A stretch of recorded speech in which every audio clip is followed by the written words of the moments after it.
پانی گزر جاتا ہے نا ایک دفعہ تو پانی جو اپنے ساتھ مٹی بہا کے لاتا ہے نا زرخیزی زیادہ ہوتی ہے، وہاں وہ کچھ اگا لیتے ہیں غریب لوگ، اپنا گزر بسر کر لیتے ہیں، کچھ مزدوری کرتے ہیں.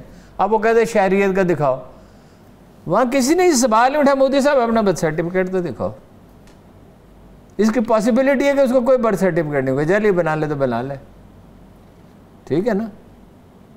وہ برتھ سرٹیفکیٹ دیہات میں کون سے ہوتے ہیں؟ میرے نہیں ہے برتھ سرٹیفکیٹ. عموماً وہاں پہ دیہاتوں میں ایک تاریخ لکھ دی، وہ انہوں نے خود ہی لکھ دی. جی اسکولوں میں اکثر بچوں کے نام بھی تھوڑے آگے پیچھے خود ہی کر لیے جاتے ہیں ہارون صاحب. دیہاتوں میں عموماً یہ ہوتا ہے. دیکھو نا جاوید ہاشمی تھا بھاون شاہ، جب اسکول میں داخل کرایا تو بڑے بھائی نے کہا کہ بھاون شاہ کیا نام؟ اچھا ہے بھاون شاہ، اچھا ہے. اب سرائکی اگر لوگ جانتے ہیں تو بھاون شاہ اچھا ہے نا، جو دل کو بھاتا ہو، محبوب یعنی. تو جاوید ہاشمی رکھ دی تو پھر وہ جاوید ہاشمی بن گئے. ٹھیک ہے، آپ نیلائی قتل عام کی بھی کوئی بات کرتے ہیں؟ نیلائی قتل عام 1983 میں دیکھیں نا، ابھی کی بات کریں، مقدمہ ہائی کورٹ میں ہے، 150 گھر گرا دیے، 2 مسجدیں گرا دی، 2 مسلمان شہید کر دیے، 200 شدید زخمی ہیں، اور لاش پہ کھڑا وہ ناچ رہا ہے. ایسا تو ہٹلر کے جرمنی میں بھی نہیں ہوتا تھا. میں اس لیے آپ سے کہتا ہوں کہ پاگل پن لے ڈوبتا ہے قوموں کو. ہٹلر کو پاگل پن ہی لے ڈوبا نا. نپولین اپنے سفیر سے کہتا تھا روس میں کہ تو چمچہ بن گیا زار کا، تو مجھے روکتا ہے. پھر اس برف زار میں اس کی آدھی سے زیادہ فوج مر گئی. ٹھیک ہے نا. یہ جو پاگل پن قوموں پہ سوار ہوتا ہے دنیا پہ غلبے کا، امریکہ آج کس چین کا سامنا کر رہا ہے؟ 1981 میں جس کی آمدن، جب ہم نے ان کے تعلقات بحال کرائے تھے 1971 میں، اس کے 10 سال بعد بھی $180 فی کس تھی. پاکستان کی $380 تھی، اور امریکہ کی ظاہر ہے $2000 ہوگی اس وقت، اندازہ ہے میرا. لیکن یہ تو فگر باقی تو مجھے زبان نہیں یاد. ویسے ملائیشیا کی ہوگی $5000، چین سے زیادہ زیادہ. اسد الدین اویسی، اچھا اسد الدین اویسی پہ حملہ ہوا. اب اسد الدین اویسی مسلمانوں کے حقوق کی زور شور سے ضرور بات کرتا ہے، اسٹیبلشمنٹ کے ساتھ رابطہ رکھتا ہے. ایسا مودی کے گھر کے قریب تو وہ رہتا ہے اور الیکٹ ہو کے آتا ہے. مولانا کلیم صدیقی، ان کی وجہ سے کچھ لوگ مسلمان ہو گئے. بھائی مسلمان تو لوگ ہمیشہ ہوتے ہی رہیں گے. کوئی دنیا کی عدالت، کوئی پارلیمنٹ، کوئی حکومت روک ہی نہیں سکتی. ساری دنیا اکٹھی ہو جائے، 7 ارب انسان فیصلہ کر لیں کہ لوگوں کو اسلام قبول کرنے سے روکیں گے، تو قرآن کا جادو کسی نہ کسی پہ چل جاتا ہے. کوئی سیرت پڑھتا ہے، اس کا جادو چل جاتا ہے. تو چلیے، اس کا مطلب ہے ہارون صاحب کہتے ہیں کہ جی مودی کے لیے بڑے چیلنج ہیں انڈیا کے حوالے سے، تو پھر کتنے چیلنجز باقی ہیں یہ ساری صورتحال دیکھنے کے بعد؟ کوئی چیلنج باقی رہ جاتا ہے؟ ہمارے لیے بھی چیلنج ہے، ان کے لیے بھی چیلنج. دیکھیے چیلنج ہمیشہ رہتے ہیں. جب آپ سب کچھ حاصل کر چکے ہوتے ہیں اس وقت بھی چیلنج ہوتا ہے. چیلنج کے بغیر، آزمائش کے بغیر تو کوئی زندگی نہیں ہے. دیکھیں جب مسلمانوں نے ایران بھی فتح کر لیا، روم بھی فتح کر لیا، تو پھر کیا چیلنجز ختم ہو گئے؟ پھر ودن چیلنجز پیدا ہو گئے. صحیح. پھر فکری انحطاط شروع ہو گیا. چلیے، پھر خلافت ختم ہو گئی، ملوکیت شروع ہو گئی. ایک اور چیلنج کی بھی بات کر لیتے ہیں. عیسیٰ نقوی صاحب، ہارون صاحب ہمارے ساتھ موجود ہیں. اینتھنی بلنکن کی ملاقات کے حوالے سے پوچھیں جی کیسی رہی ملاقات؟ آپ تو کہہ رہے ہیں کہ خوشگوار نہیں رہی. عیسیٰ نقوی صاحب سے میں کہتا ہوں ناکام ہوئی. یہ خوشگوار کا لفظ آپ جیسے اینکر استعمال کرتے ہیں. چلیے ٹھیک ہے. عیسیٰ نقوی صاحب بہت شکریہ آپ کے قیمتی وقت کا. ہارون صاحب کے مطابق اینتھنی بلنکن کے ساتھ جو ملاقات ہوئی ہے قریشی صاحب کی، وہ ناکام رہی ہے. تاثر تو ایسا دیا جا رہا ہے بڑی اچھی ملاقات رہی، خوشگوار تھی. 1 گھنٹہ وہ بیٹھے، کچھ علیحدگی میں انہوں نے باتیں کی، افغانستان کا مسئلہ بھی اٹھا. یہ ساری چیزیں جو چاٹ بھی کھلائی تھی، کچھ اور بھی اضافہ کرتا، فروٹ چاٹ بھی کھلائی ان کو، پکوڑے بھی کھلائے، سموسے بھی. چلیے عیسیٰ نقوی صاحب سے پوچھ لیتے ہیں، یہ تمام لوازمات تھے. دیکھیں امریکہ جو ہے وہ افغانستان میں جس ذلت کا اسے سامنا کرنا پڑا اس کا ذمہ دار پاکستان کو سمجھتا ہے. اور اینٹنی بلنکن جو ہیں وہ اس کا اظہار اپنی جو انہوں نے بریفنگز دیں، جو ان کی کانگریشنل ہیئرنگ تھی، اس میں انہوں نے کھل کر کیا. انہوں نے تمام ملبہ پاکستان پر ڈالنے کی کوشش کی کہ پاکستان جو ہے وہ گندا بچہ ہے. یہ بتانے کی انہوں نے کوشش کی اپنے لا میکرز کو کہ پاکستان ہے وہ جس کی وجہ سے ہمارے ساتھ یہ سب کچھ ہوا افغانستان میں. تو ظاہر ہے کہ 1 ہفتے کے اندر کوئی ایسا ماجرا تو نہیں ہو گیا کہ ان کے خیالات پاکستان کے حوالے سے بدل گئے ہوں گے. اور یہ جو میٹنگ ہے، اس میٹنگ کے بعد کچھ آپٹکس ہوتے ہیں جن کی بنیاد پہ ہم جائزہ لیتے ہیں کہ میٹنگ کیسی رہی ہوگی. ہماری جانب سے اس کے اوپر بیان جاری کیا گیا. اس میں واضح طور پر ایک بات کہی گئی ہے کہ پاکستان نے ری ایٹریٹ کیا، اعادہ کیا کہ ہم ایک ایسا تعلق چاہتے ہیں امریکہ کے ساتھ جس میں باہمی احترام ہو، جس میں تجارت ہو، جس میں سرمایہ کاری، توانائی اور ان شعبوں میں تعاون ہو. اس کا مطلب یہ ہے کہ ابھی اگر ہم اس کے خواہاں ہیں تو اس کا مطلب یہ ہے کہ ابھی فی الوقت جو تعلقات ہیں پاکستان اور امریکہ کے وہ ان بنیادوں کے اوپر استوار نہیں ہیں.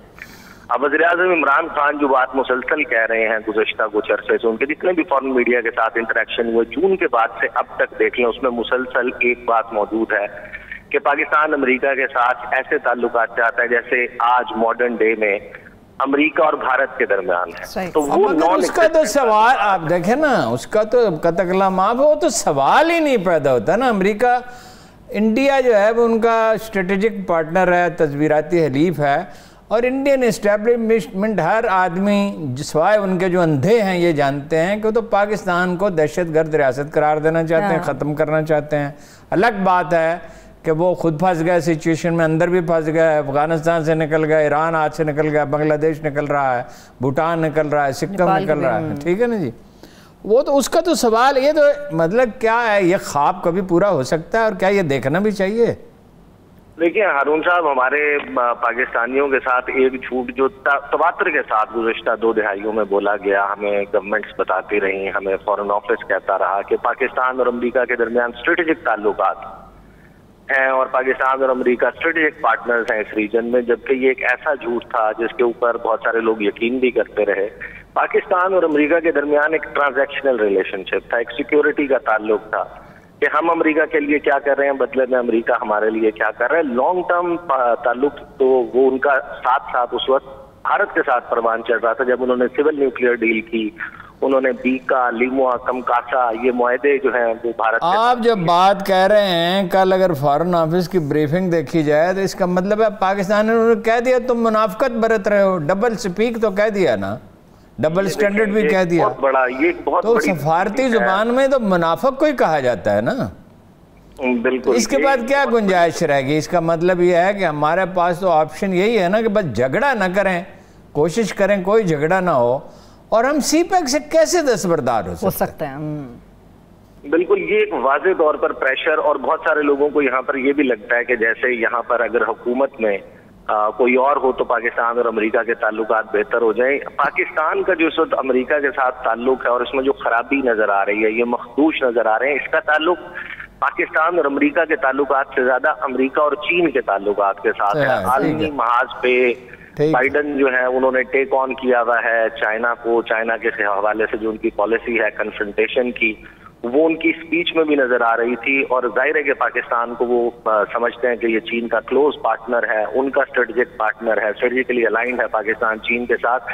تو ظاہر ہے کہ تو سزا وہ اپنے طور پر چین کے ان اتحادیوں کو بھی دے رہے ہیں جو مستقبل میں بھی چین کے ساتھ بہت زیادہ چین کے لیے فائدہ. یعنی آپ یہ فرماتے ہیں کہ وقت گزرنے کے ساتھ ان تعلقات کی بہتری کا کوئی زیادہ امکان نہیں ہے. ہم کوشش تو کر رہے ہیں لیکن زیادہ امکان نہیں ہے. دیکھیں اسٹیٹ ڈپارٹمنٹ کی ویب سائٹ ہے، اس پہ وہ پریس ریلیزز جاری کرتے ہیں. ابھی ملاقاتیں اینٹنی بلنکن کی جس بھی وزیر خارجہ کے ساتھ ملاقات ہو رہی ہے ان کی، حالانکہ فرانس کے ساتھ ابھی کتنے تعلقات خراب ہوئے ہوئے ہیں پوکس پیکٹ کی وجہ سے، جتنے بھی وزرائے خارجہ کے ساتھ ملاقات ہوئی اس کی پریس ریلیز لگائی گئی ہے. پاکستان کے وزیر خارجہ کے ساتھ جو ملاقات ہوئی ہے اس میں جو اس ملاقات سے پہلے کے ریمارکس تھے وہ اپڈیٹ کیے گئے ہیں، پریس ریلیز باقاعدہ نہیں جاری کی گئی. پھر جب آپ اینٹنی بلنکن کے ٹویٹر کے اوپر جاتے ہیں جہاں پر وہ دنیا کے مختلف وزرائے خارجہ سے اپنی ملاقاتوں کے بارے میں بات کر رہے ہیں، کسی کے حوالے سے کہہ رہے ہیں گریٹ ٹو میٹ، کسی کے حوالے سے کہہ رہے ہیں پلیز ٹو میٹ، اور پاکستان کے وزیر خارجہ کے حوالے سے انہوں نے ایک چھوٹا سا ٹویٹ کیا. انہوں نے کہا کہ I met foreign minister Shah Mahmood Qureshi to discuss our bilateral relationship and Afghanistan. اس سے زیادہ سرموری کیا ہوگی. بہت شکریہ، thank you so much Isa Naqvi sahab, بہت شکریہ آپ کے وقت کا. ہارون صاحب دیکھیے یہ ایک زمانے میں آپ کو پتہ ہے میرا بہت انٹریکشن رہا ہے آرمی آفیسرز کے ساتھ. جی جب پاکستان میں دھماکے ہوتے تھے، دہشت گردی کا خطرہ تھا، اس انٹرنیشنل اسٹیبلشمنٹ ہمیں بلیک میل کر رہی تھی، تو میں نے ایک بنیادی فیصلہ کیا کہ مجھے یہ اس کی تحقیق کرنی چاہیے. اور میں بہت ملتا رہا فوجی افسروں سے.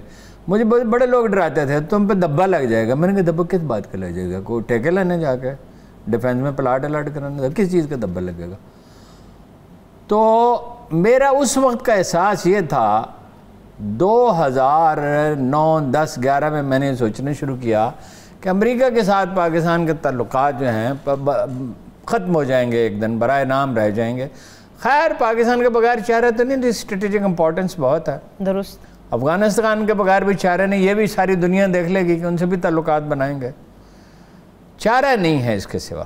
ٹھیک، لیکن اب ایک بات واضح ہو گئی، وہ بات یہ واضح ہو گئی کہ امریکہ کا فوکس اب وہ جو ورلڈ کہتے تھے نا، نیو ورلڈ آرڈر، نیا عالمی نظام جو شرک کے مترادف ہے، تو اللہ بناتا ہے نیا عالمی نظام، تو وہ اپنا اب یورپ میں نہیں، مڈل ایسٹ سے تو وہ دیکھو فوجیں بھی ہٹا رہے ہیں، اب وہ ہے بحر ہند اور بحر الکاہل،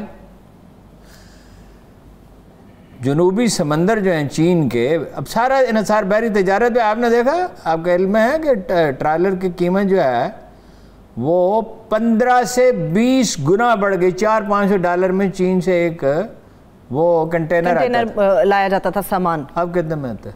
کتنا؟ اس کو 20 سے ضرب ہے، کئی گنا بڑھا دیا ہے، 20 گنا، تاکہ تجارت متاثر ہو سکے۔ 10% بڑھتی ہے، 20% بڑھتی ہے، 40% بڑھتی ہے، 50% بڑھتی ہے، حد سے حد کبھی 100% بڑھ گئی، 15 سے 20 گنا۔ ٹھیک ہے، تو کیونکہ ہوائی جہاز تو ابھی پوری طرح آپریٹ نہیں کر رہے ہیں، وہ چینی سمندروں پہ اب معاہدہ کر لیا آسٹریلیا کے ساتھ، امریکہ، برطانیہ، آسٹریلیا، جس کی وجہ جھگڑا پڑا ہوا فرانس کا، اور فرانس بہت مشتعل ہے، $35 بلین ریئیکٹ بھی اس نے کیا ہے، ٹھیک ہے، پیٹ میں چرا گھونپ دیا۔ آسٹریلیا کو دیکھیں ذرا، ایٹمی تابکاری کے خلاف ہے، ایٹمی ہتھیار کبھی نہیں بنائیں گے۔ آپ دوزے تو لے گا، آپ لے دیں دیں، گڑ کھانا، گلگلوں سے پرہیز۔ کیا دنیا ہے عجیب ہے۔ وہ پاکستانی فارن آفس نے امریکیوں کو خوب کھری کھری سنائی، پہلی دفعہ ہے یہ زبان استعمال ہوئی ہے، ڈبل سٹینڈرڈز، ڈبل سپیک، مطلب منافقو تم سمجھتے کیا ہو؟ یہ ہیلری کلنٹن کتنا جھوٹ بولتی تھی، اب چھوڑ کے نہیں جائیں گے۔ قوموں کے تعلقات مفادات پر منحصر ہوتے ہیں۔ دیکھیے کیا ہے ہمارا مسئلہ، ہم سمجھتے نہیں کہ معاشی آزادی کے بغیر، سول اداروں کے مضبوطی کے بغیر کبھی ہو ہی نہیں سکتا۔ 2 سال میرے جیسے کتنے آدمی چیختے رہے کہ تیز رفتار ترقی زراعت میں ہوتی ہے، فوری ریلیف، فوری طور پہ، اور انڈسٹریلائزیشن اصل علاج ہے، اور اس طرف توجہ نہیں تھی ان کی۔ اب زراعت میں اس سال 4 فصلوں پہ توجہ دی، کچھ کرے اس سال جو فصلیں اب آ رہی، چاول، گندم، اپنا گنا، کپاس دگنی سے زیادہ ہو گئی، اور اگلے سال اگر یہ اس کو اپنی ہائٹ پہ پہنچ گئی 13 لاکھ، وہ 1 کروڑ 30 لاکھ بیلز، اور کتنے زر مبادلہ کی بچت ہوئی؟ $1.5-2 بلین کی۔ چلیے پاکستان کی معیشت پہ بات کرتے ہیں، ایک بریک لے لیتے ہیں، صاحب چھوٹی سی بریک لے لیتے ہیں، بریک سے واپس آئیں گے، گفتگو آگے بڑھے گی، مگر کوارڈ اجلاس کے حوالے سے مودی کا ایجنڈا کیا ہوگا، جو بائیڈن سے 1-on-1 ملاقات ہے، اس کے اوپر تفصیل سے بات کریں گے، مگر انڈیا اور پاکستان میں اب کی بار ثالثی کی پیشکش کہاں سے آئی ہے، یہ بھی خبر آپ کے ساتھ شیئر کریں گے، اسٹے ود اس۔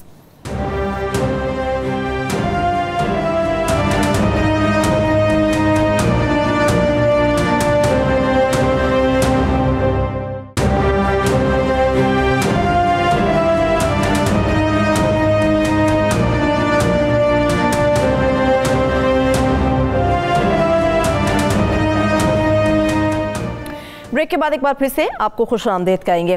ثالثی اب کی بار آفر کہاں سے ہے کہ انڈیا پاکستان نہیں، وہ سعودی عرب نے کہا ہے نا، اس کی اہمیت علامتی ہے۔ دیکھیے بٹ انڈیا میں کھڑے ہو کے سعودی وزیر خارجہ یہ کہتا ہے ہم ثالثی کے لیے تیار ہیں، اس کی اہمیت یہ کہ انڈیا تو یہ بات سننا ہی نہیں چاہتا کہ کشمیر کا کوئی ذکر کرے، جو بائیڈن صاحب نے نہیں کیا نا، فلسطین کا نہیں کیا۔ سنگھ کے آنگے بڑی تکلیف ہوئی انہیں، سنگھ کے آنگے مسلمانوں سے بڑی زیادتی ہو رہی ہے، چائنا سے بڑی، اس لیے کہ چین اپنے ظالم ہیں، اپنے مظلوم ہیں، اور یہ کاروبار منافقت ہی ہے سیاست میں زیادہ تر ساری دنیا میں، ٹھیک ہے۔ وہ خروشچیف نے کہا کہ یہ کیا اسٹالن نے، یہ کیا اسٹالن نے، ظلم تو بڑا کیا تھا اسٹالن نے، کروڑوں آدمی مار ڈالے، اور وہ ہیرو تھا ہمارے کمیونسٹوں کا۔ آج کل یہ سارے امریکہ کے ساتھ وہ کر، یہ کمیونسٹ میں سیکولر ہو گئے، پھر لبرل ہو گئے، پہلے یہ امریکہ کے سب سے بڑے مخالف تھے، امریکہ کے حامی ہو گئے۔ خیر خروشچیف نے کہا یہ کیا، تو کوئی ایک آواز آئی کہ اس وقت کیوں نہیں بولے آپ؟ اچھا خورشید نے کہا کون بولا ہے کھڑا ہو جائے؟ کوئی کھڑا نہیں ہوا. اس نے کہا میں بھی اسی لیے چپ رہا تھا. یہی وجہ تھی. کوڈ اجلاس کی اہمیت کیا ہے ہارون صاحب؟ کوڈ اجلاس دیکھیے نا, میں نے آپ کو آلریڈی بتا دیا کہ جب انہوں نے آسٹریلیا سے معاہدہ کر لیا, انڈیا سے تو ان کا معاہدہ پہلے ہی ہے بندرگاہیں استعمال کرنے کا, مگر آسٹریلیا پہ زیادہ ڈپینڈ کریں. انڈینز بارگیننگ زیادہ کرتے ہیں. آسٹریلیا تو دیکھیے نا, انہوں نے جیسے انہوں نے مارا نا انہوں ریڈ انڈینز کو, انہوں نے قدیم باشندوں کو قتل کیا اور اس پہ یہ گوری اور یہ سب سے زیادہ متعصب ہیں, قبضہ کر لیا. تو یہ تو گیلی پولی میں جنگ ہو رہی تھی ترکی میں, تو انہوں نے اپنے فوجی بھیجے تھے اور جعلی اخبار چھاپنے پڑتے تھے. تو یہ تو بغل بچہ ہے نا, نیوزی لینڈ کی بھی یہی حیثیت ہے. وہ لیڈر ضرور اچھی ہے لیکن یہ کہ اس کی بھی یہ حیثیت ہے. تو آسٹریلیا جب موجود ہے تو بھارت کی اہمیت بتدریج کم ہو رہی ہے. یہ قدرت کا کوئی منصوبہ نظر آتا ہے. لیکن کہتے ہیں چائنا کے حوالے سے تحفظات ہوں گے اور چائنا کے بارے میں بات ہوگی, کیونکہ جو بائیڈن بھی چائنا کے مخالف ہیں, انڈیا کو بھی اس سے وہ چین پہ تو ہوگی نا. ٹارگٹ ہی اگلے 20 سال کے لیے ٹارگٹ چین ہے, اور اس میں وہ کہتے ہیں پہلا اشرا فیصلہ کن ہے. اچھا ہاں, تو چینی تو بھنگ پی کے سوئے ہوئے نا, پہلا اشرا فیصلہ کن ہے, تو ان کو نہیں پتا فیصلہ کن ہے. وہ بھی اپنی حکمت عملی بنائیں گے. ہارون صاحب چلیے, حکمت عملی سے یاد آیا, کچھ حکمت عملی ادھر بھی بنے گی ہماری سیاست میں. بس 18 دن رہ گئے ہیں چیئرمین نیب کے. 16 اب 16 ہو گئے. ہاں, 2 دن آپ نے پلے سے دے دی اس کو. میں نے کہا شاید کوئی تھوڑا حوصلہ بھی ہو جاتا ہے ہارون صاحب. اچھا, وہ 8 اکتوبر کو ہو جائیں گے ریٹائر. کیا بنے گا ہارون صاحب, ہوگا کیا؟ ستمبر ہے نا, 30 کا مہینہ, یہ 31 کا ہے. اچھا, تو کیا بنے گا جی؟ کچھ بھی نہیں بنے گا. Graveyards are full of inevitable people. قبرستان ناگزیر لوگوں سے بھرے پڑے, لیکن امکان یہی ہے کہ ایکسٹینشن مل جائے گی. کیسے ملے گی؟ کیسے ملے گی؟ دیکھیں نا, قانون تو پابند کرتا ہے کہ ایکسٹینشن نہیں ہو سکتی. شہباز شریف سے بات کرنا ضروری ہے. پہلے شہباز گل نے کہا, پھر فواد نے کہا, عمران خان نے خود کہہ دیا کہ کوئی مشاورت نہیں ہو سکتی, وہ تو خود ایک ملزم ہے. خود ایک نابزدہ ملزم. خان صاحب جب آل پارٹیز کانفرنس ہوتی تھی نا, جب مشرف سے ناراض ہو گئے تھے, تو اس وقت کئی دفعہ کہتے ہیں مجھے ان کی شکلیں پسند ہیں, میں نہیں جاتا. میں نے شکل کا کیا ہوتا ہے بھائی, سیاست میں کسی کی شکل دیکھ کے جاتے ہیں. کوئی شادی بیاہ ہے تو وہ بہرحال اس سے مشاورت نہیں کریں گے, وہ بے لچک آدمی ہیں. میرا خیال ہے کہ آرڈیننس آئے گا, پھر مشترکہ پارلیمنٹ میں مسودہ قانون آئے گا, کیونکہ اگر چلا جاتا ہے چیئرمین تو 3 کام تو رک گئے, معطل ہو گئے. ہاں صحیح ہے, بالکل. نہ کسی کو گرفتار کیا جا سکتا ہے, نہ تفتیش کو, نہ ہی کوئی انکوائری کو تفتیش میں بدلا جا سکتا ہے, نہ کوئی نیا ریفرنس دائر ہوگا. تو اور نیب کرتے کیا ہے؟ کوئی آدمی کہے کہ بھائی کھانے کے لیے سب کچھ ہے, بس روٹی نہیں مل سکتی, سالن نہیں مل سکتا اور چاول نہیں مل سکتا, تو باقی کھیرے رہ گئے. باقی کیا بچا؟ آرڈیننس کی بات کریں, فروغ نسیم کہتے ہیں کہ آرڈیننس کے حوالے سے کوئی مسودہ تیار نہیں ہے, ایسے کوئی چیز ہم نہیں سوچ رہے. کیبنٹ فیصلہ کرے گی. اوہ بھائی, ایک نازک فیصلہ ہے, کیبنٹ کرے گی. اس لیے کہ جب یہ کریں گے, دیکھیں نا, مریم جب کہتی ہے میں اس گناہ میں شامل نہیں تھی, تو گناہ کس نے کیا تھا؟ چچا اور والد صاحب نے نا. کہتے ہیں سنا دیں کیا نہیں, اس کو کیا سن کے کرنا ہے؟ یہ وہی نہیں خاتون جو کہتی تھی لندن تو کیا پاکستان میں میری کوئی, اس لیے میں نے ایویڈنس کی طور پہ ویڈیو رکھ لیا. کیا کرنا ہے اس کی؟ ایویڈنس کے طور پر کلیجہ چبانے والی عورت ہے, اور اس کو غلط بیانی میں کوئی تامل نہیں. بھائی کس نے فیصلہ کیا؟ خواجہ اعظم نے کہا حکم آیا, خرم دستگیر آن ریکارڈ ہیں, اور ایک آدمی ڈاکٹر نثار چیمہ جو جھوٹ بولتا ہی نہیں کبھی, وہ بھی آن ریکارڈ ہے, کہتے ہیں پارٹی میں اختلاف تھا, کچھ لوگ یہ پھر قیادت کا فیصلہ ماننا پڑتا ہے. کہاں لکھا ہوا قیادت کا فیصلہ ماننا پڑتا ہے؟ فیصلہ تو پارٹی کرتی ہے, قیادت نہیں کرتی. اگر قیادت کرتی ہے تو پھر آپ غلام ہیں, غلام ابن غلام ابن غلام. جیسے وہ ایک صاحب نے فرما دیا کہ دنیا بھر کے لیڈر عمران خان کی شاگردی کریں, کیونکہ انہوں نے کشمیر کو تو آزاد کرا لیا ہے, معیشت ٹھیک کر لی ہے, اور پاکستان میں فی کس آمدن ملائیشیا کے برابر ہو گئی. بس کوئی ٹھیک ہے, ایک اچیومنٹ ہو گئی افغانستان میں, اس میں قدرت نے ہماری زیادہ مدد کی. چلو کرونا میں کچھ بہتری ہو گئی, کچھ اکانومی میں بہتری کا, اکانومی میں چانس ہے 6% تک جانے. چلیے الحمدللہ. لیکن اب طریقہ کار کیا ہے, کیا حل ہوگا؟ آرڈیننس 2 یا 4 سال کی ایکسٹینشن میں بحث ہو رہی ہے. جوان آدمی ہیں. ایکسٹینشن کیا آپ نے کہا رن صاحب؟ ہم نے کہا جوان آدمی. آپ جاوید اقبال صاحب کے بارے میں بات کر رہے ہیں. اقبال صاحب سے میں ملا ہوں نا. 70-72 سال کی ماشاءاللہ ان کی عمر ہے. 18 سال عمر رکھے. 18 سال. وہ 18 سال کے آدمی جیسے ان کے ریفلیکسز ہیں, ایسی جوش و جذبے سے گفتگو کرتے ہیں، چہرہ ان کا تمتما رہا ہوتا ہے اور صحت مند آدمی ہیں، اور کوئی ارادہ ان کا 10-20 سال ریٹائر ہونے کا نہیں ہے.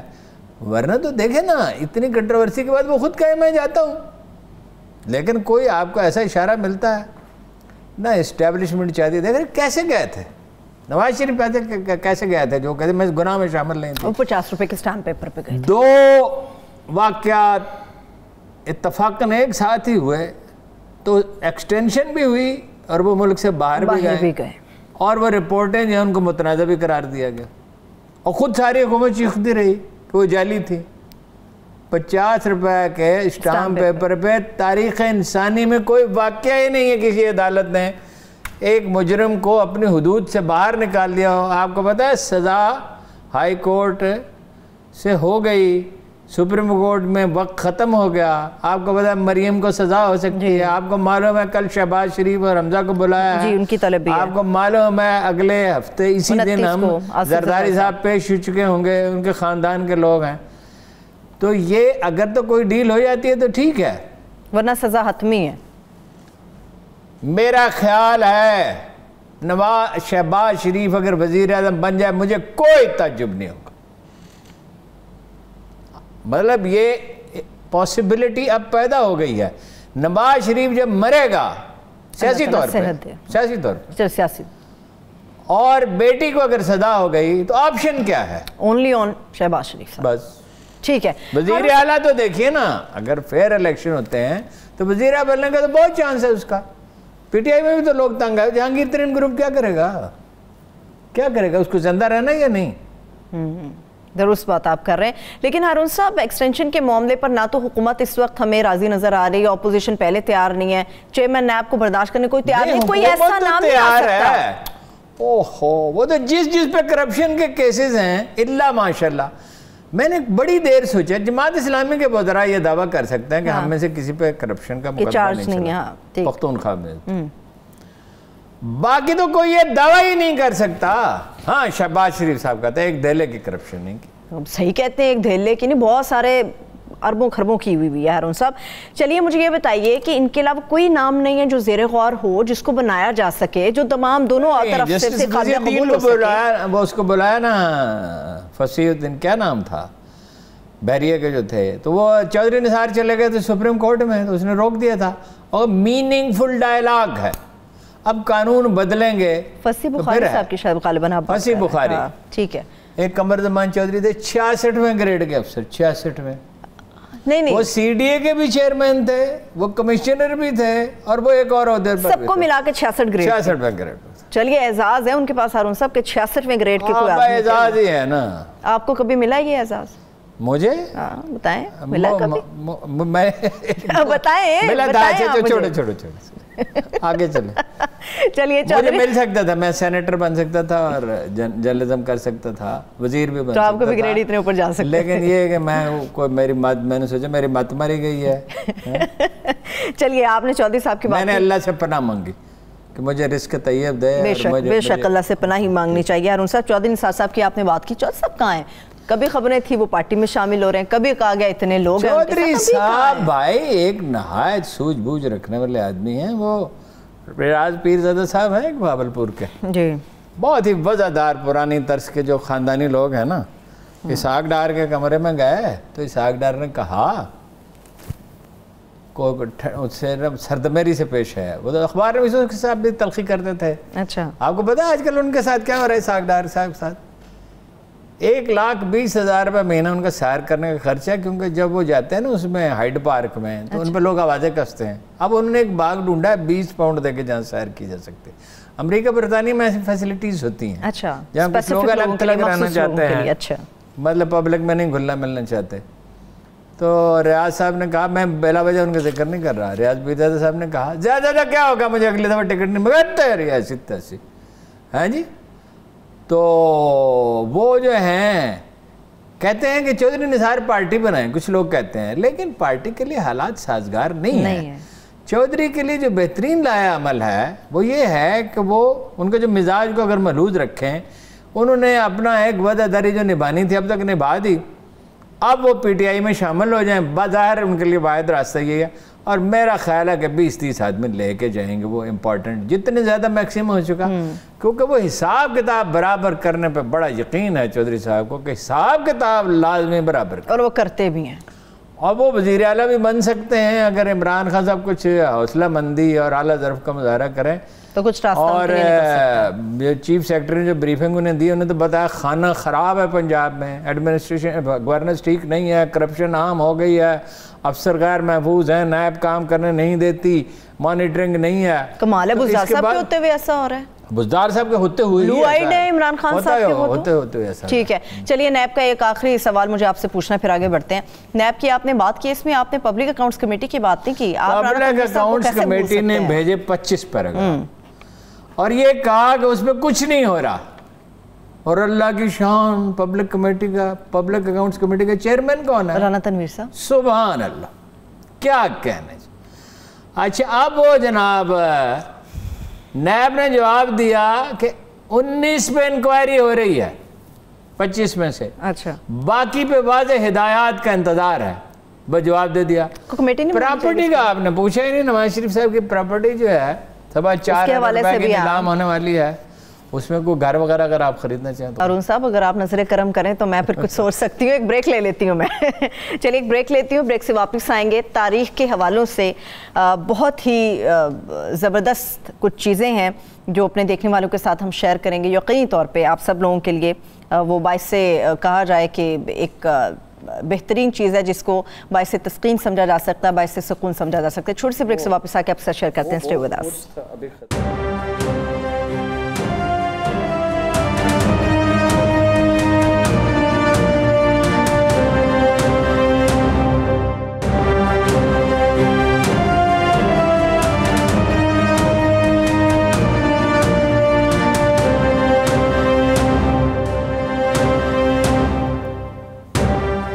بریک کے بعد ایک بار پھر سے پروگرام میں ہم آپ کو خوش آمدید کہیں گے۔ ہارون صاحب، ایک تو کچھ آپ نے تاریخ کے حوالے سے چیزیں شیئر کرنی ہیں ہمارے ساتھ، ایک پنجاب یونیورسٹی کے حوالے سے ایک عالمی سیمینار بھی منعقد ہوا ہے، اس کی کچھ ڈیٹیلز وہ جناب شیخ حجویر داتا گنج بخش جنہیں کہا جاتا ہے، پچھلے سال جو وائس چانسلر آئے تھے تو انہوں نے اعلان کیا تھا کہ وہ ایک انٹرنیشنل سیمینار کرائیں گے، اچھا، اور وہ محکمہ اوقاف کے تعاون سے، اور بڑا اچھا کیا اس لیے کہ شاید آپ کے علم میں ہو کہ دنیا کی بیشتر زبانوں میں اس کا ترجمہ ہو چکا ہے، ٹھیک ہے، تازہ ترین ترجمہ پرتگالی زبان میں۔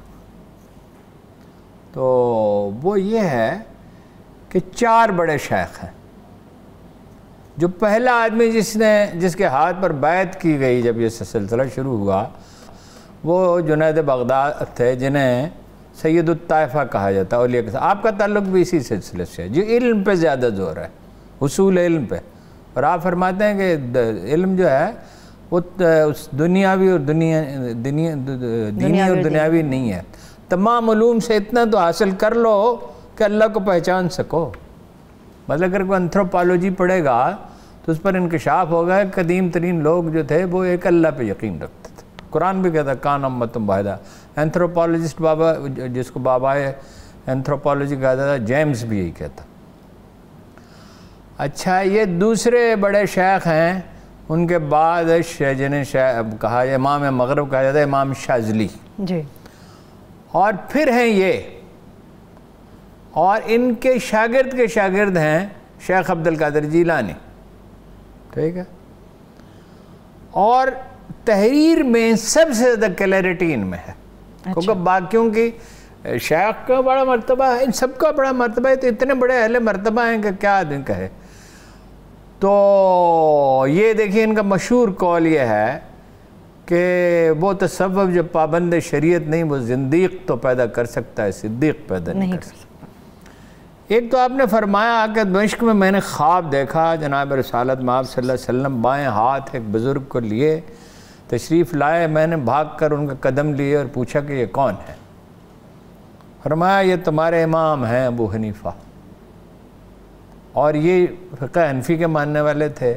اچھا، تو وہ نعیب و نظار ان کے دکھایا گیا کہ اس کی فقہ کی ترویج نہیں ہو رہی، رسول اللہ نے اس کو پسند فرمایا اس خواب کے مطابق کہ ان کی، چنانچہ پھر وہ ان کے شیخ ہیں جو جن کے بارے میں کہا کہ میرے دانوں پہ ان کا سر رکھا تھا، انہوں نے میرے قطرہ قلب پہ آگاہی پائی اور کہا بیٹا خدا بننے کی کوشش نہ کرو، میں کہتے ہیں کہ قرض لے کر لوگوں کی مدد کیا کرتا تھا، یعنی اپنی بساط سے زیادہ نہ کرو، قرآن نے منع کیا ہے، جتنی خیرات کر سکتے ہو، جو تمہیں تعصب میں مبتلا کرے وہ نہ کرو۔ 1012 میں لاہور تشریف لائے، ٹھیک ہے، اور یہ لوگ غلط کہتے ہیں کہ محمود غزنوی کے ساتھ آئے۔ محمود غزنوی اس دنیا سے رخصت ہو چکا تھا، یاد موجود تھا، اس کا بھائی مسعود جو تھا، جو کہ بہت لائق حکمران نہیں تھا، وہ تھا، اور محمود غزنوی کے بارے میں بہت جھوٹے سچے افسانے لوگوں نے لکھے ہیں۔ شاید اس قسم کے محمود غزنوی کے بارے میں محمود غزنوی جو ہے اگر نہ ہوتا تو پاکستان نہ ہوتا۔ عربوں کی سلطنت تو سندھ تک محدود رہی، اور بلوچستان میں کچھ لوگ مسلمان ہوئے، کچھ ایران سے مائگریٹ کر کے آئے۔ یہ پختونخوا میں اور جو یہاں اسلام ہے، یہ محمود غزنوی کے طفیل ہے، یہاں اس کا گورنر بیٹھتا تھا نا جی۔ پھر بتدریج لوگ مسلمان صوفیہ کی وجہ سے ہوئے، بادشاہوں کی وجہ سے نہیں ہوئے۔ بادشاہ کو دیکھ کے کون مسلمان ہوتا؟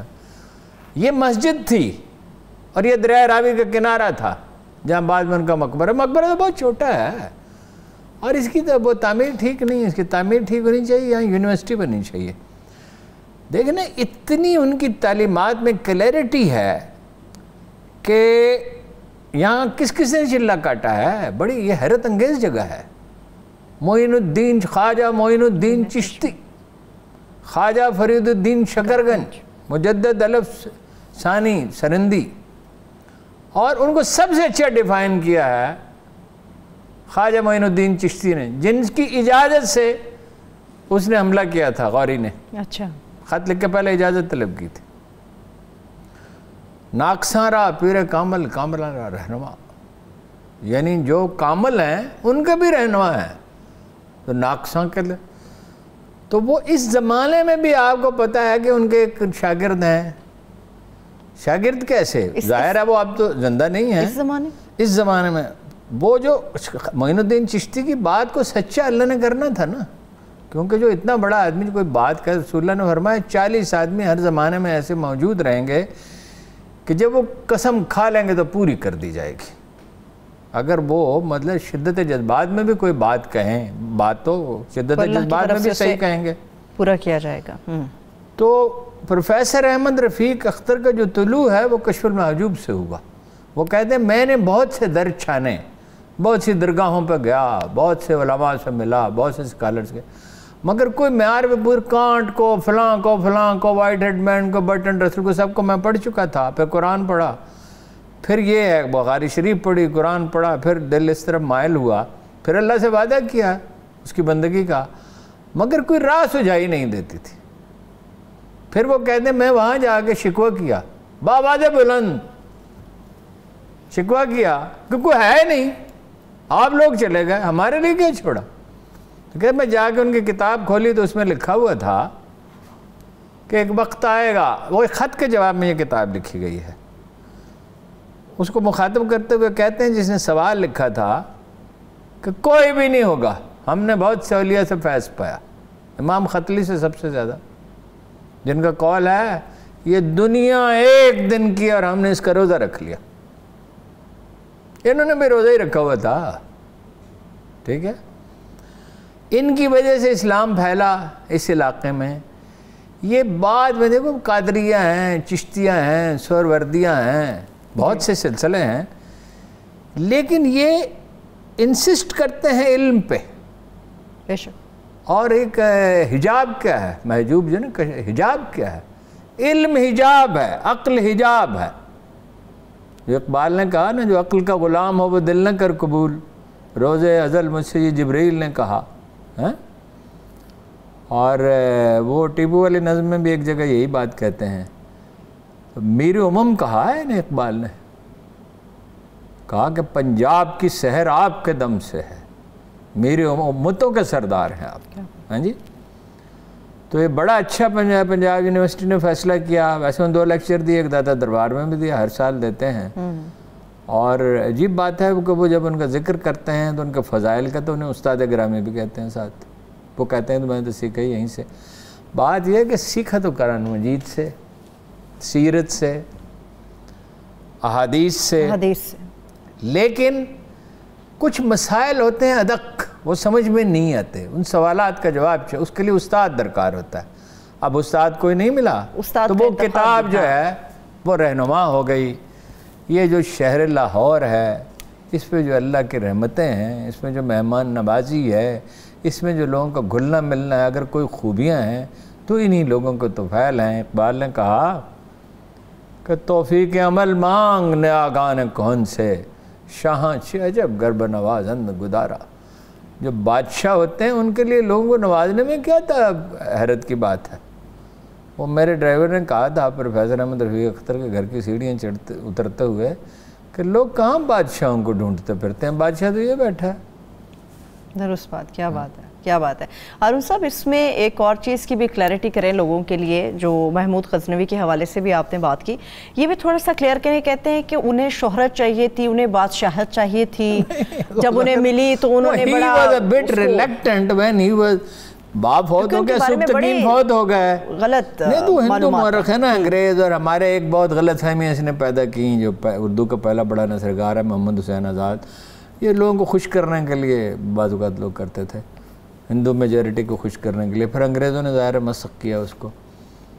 حملے یہاں سے ہوتے تھے، راجپال اور آنند یہاں لاہور سے حملے کرتے تھے.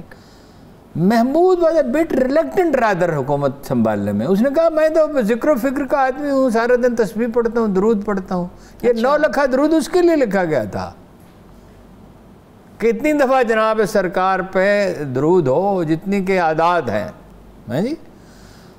تو وہ ریلیکٹنٹ تھا، لیکن بہرحال اس پہ آ پڑی تھی. اب اس کے پاس ایک آپشن تھا، defence offence is the best defence. یہ انڈیا جہاں سے حملے ہوتے ہیں اس کی کمر توڑ دی جائے. صحیح. چنانچہ اس نے بار بار اس پہ حملے کیے اور اس کو ختم کیا. اور بہت انکسار تھا محمود میں، عام تاثر کے بارے جو سیریز ہسٹری کچھ اور کہتی ہے. جب بغداد سے خلافت کا پروانہ، ایک مسئلہ اور بھی تھا. کیا؟ ایک تو یہاں سے حملے ہوتے تھے، ایک جو ہے یہ یعنی پتھر جو خانہ کعبہ میں حجر اسود، حجر اسود اٹھا کے وہاں سے لایا گیا تھا ملتان میں. ایک باغی فرقہ تھا وہ لے آیا تھا. اچھا. تو وہ محمود کو حکم دیا گیا تھا کہ وہ پتھر برآمد کرو حجر اسود کے بغیر، تو مطلب نامکمل ہے. ٹھیک ہے، تو اس کے بغیر تو وہ دیکھیں نا عبادت کی تکمیل ہی نہیں ہوتی. تو جب وہ بغداد سے اس کے لیے سینکشن آئی کہ آپ کی حکومت کو جائز تسلیم کیا جاتا ہے، ننگے پاؤں شہر سے باہر نکلا اور بہت دور تک جا کر اس قاصد کا استقبال کیا. بھائی دنیا کا سب سے بڑا کنکرر تھا، بغداد سے بڑی ریاست اس کی تھی، لیکن تاریخ میں بے مثال فاتح تھا جس کے اثرات آج تک محسوس کیے جا سکتے ہیں. تو وہ یہ صحیح نہیں کہ وہ دولت کا بڑا تھا. بھائی دولت نہیں، فوج کے لیے دولت نہیں چاہیے تھی. اور انٹرنیشنل لا کیا تھا اس وقت؟ بھائی جو آدمی کسی علاقے کو فتح کرتا ہے اس کی دولت اس کی ہے. تو کیا اس نے کوئی بے گناہوں کو قتل کیا؟ اس نے جس علاقے کو فتح کیا یقینی طور پر اس کے مال کے اوپر اس کا حق تھا. وقت ختم ہو گیا. بہت شکریہ ہارون صاحب، بڑی دلچسپ اور باعث تسکین گفتگو تھی. وقت ختم ہو گیا. آپ کا بہت شکریہ. میرے تمام دیکھنے والوں کا بھی شکریہ. مجھے اجازت دیجیے. اپنا بہت سا خیال رکھیے. اللہ حافظ.